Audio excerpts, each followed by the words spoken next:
Welcome back to the 3x5 Life podcast. Jessie has issues with flies. We don't have issues. We have this. 2 in our house and they're driving me crazy. It's and really... I was like, don't they drive you crazy? And Brian's like, no, I don't let it get in my head. And right before it landed right on his head. So on this podcast, we talk about mindset, mindfulness, and productivity, insects, wellness.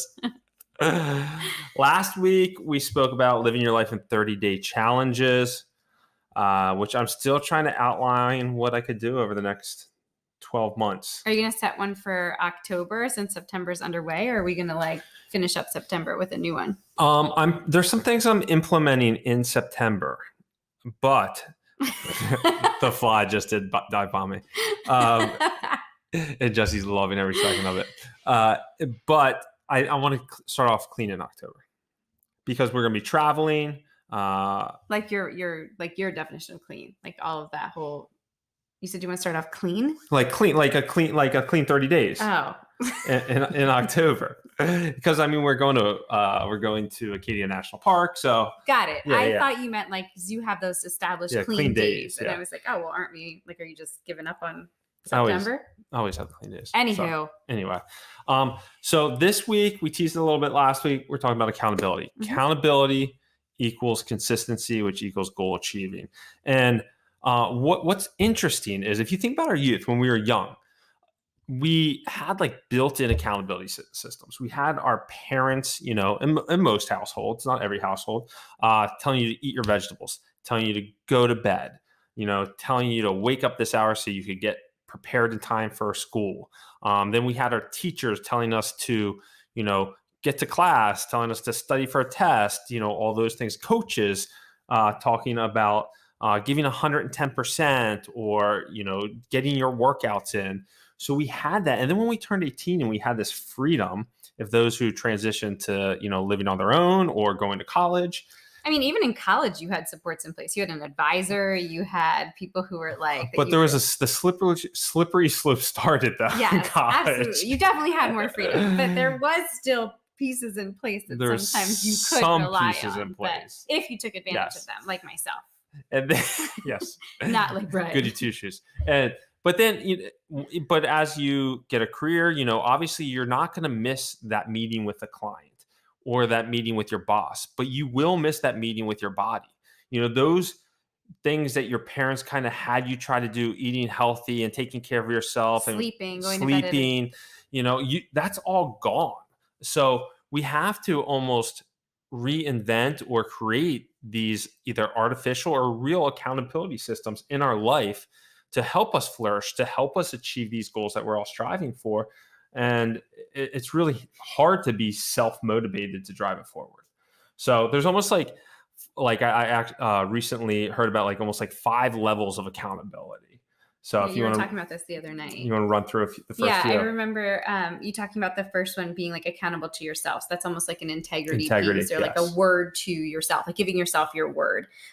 People do this in all different kinds of ways, but one way is if you think about different cultures have things like ikigai, which is something that you put on your nightstand or something to remind yourself of what you're committing to do. And just that refocus and re-energizing each day, making it not an option to fail, whatever it is. So I'm committed to, whatever it is, and that there's no option to fail. So that's the first piece. And I think that level is really important to start with. It's the hardest level. It's the hardest level for sure, because if it's just you. Yeah. And I think I'm still strong at this, but it has waned over the years, where that's why I've hooked up with groups, and we'll talk about that in a little bit. But in the beginning, it was just I was so determined that, I just kind of made that commitment that, I don't know what the word I'm looking for, but just in my integrity and my soul, I knew I wanted to achieve these goals. Yeah. But then you definitely are better at it than most. But it has waned.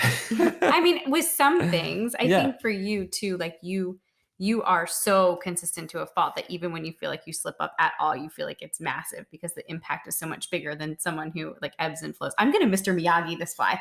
It is nailing me in the forehead every 5 seconds. Sorry. I didn't land. Sorry, I think you just wanted to hit me. Welcome. You don't know this piece of me, but I easily get distracted by things. All right. So the second one is a public declaration. So this is something that I talked about actually last week, how important it is to rely on your circle of people.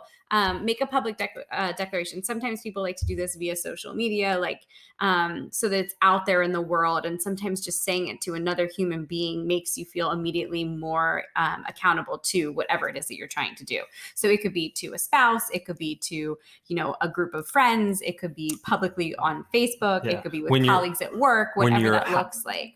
At your neighborhood barbecue, you just tell everybody, like, hey, I'm working on this, or I'm training for a marathon. I'm committed to doing this. Yeah. It makes it feel real. It almost becomes like stamped in that moment. Yep, exactly. All right, what's number 3? Number 3 is an accountability partner. So this takes that one-on-one piece to it. I love the idea of having an accountability partner who's also working on something similar. I feel like that is like the secret sauce, right? Like, so if you are training for, a 10K or a 5K, finding someone else who you can do your training runs with. And when you don't feel like doing it, knowing that you have the other person who's relying on you is a huge motivator.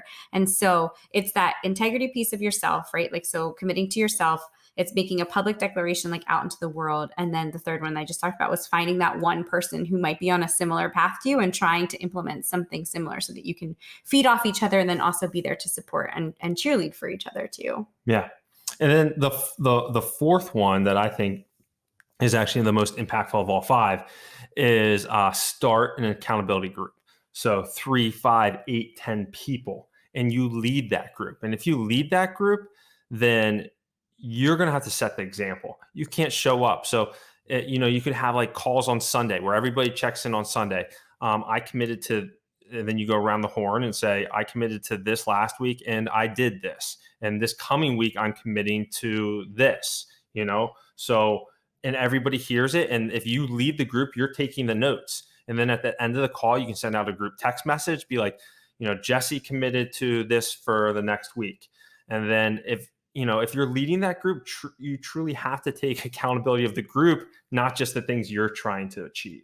This reminds me even of if you think about research of like group dynamics and how this really helps. I mean, look at something like AA, which AA, the idea of that is to create a group that's committed to something, to literally report every Sunday of, what you're working on, or and what's something that you did, or daily, whatever that is. Yeah.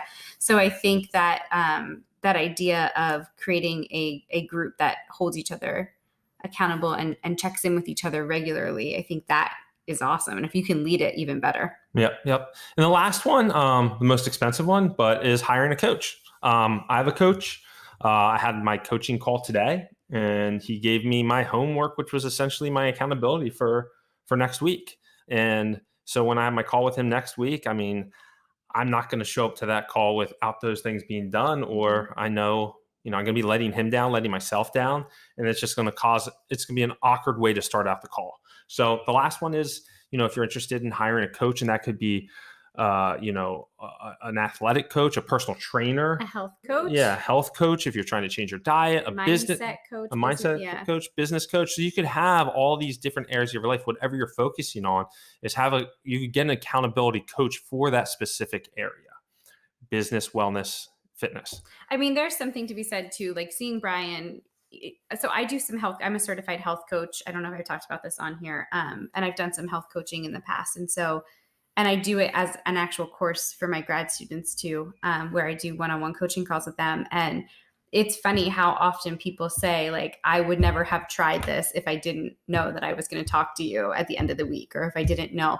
And even Bryan going through his coaching program, the impact that those calls have, he usually comes home and he'll tell me about the calls, what he's working on. So we have a lot to talk about tonight after my call. I know we haven't. He just got home from work, so we haven't debriefed. But I think it brings me joy just hearing what he's working on, and then I have this accountability piece with him as well, because he's sharing what the coach shared with him. So it's a trickle down effect, and I've been able to see a huge difference in you. And I think like through your coaching, I get secondhand coaching.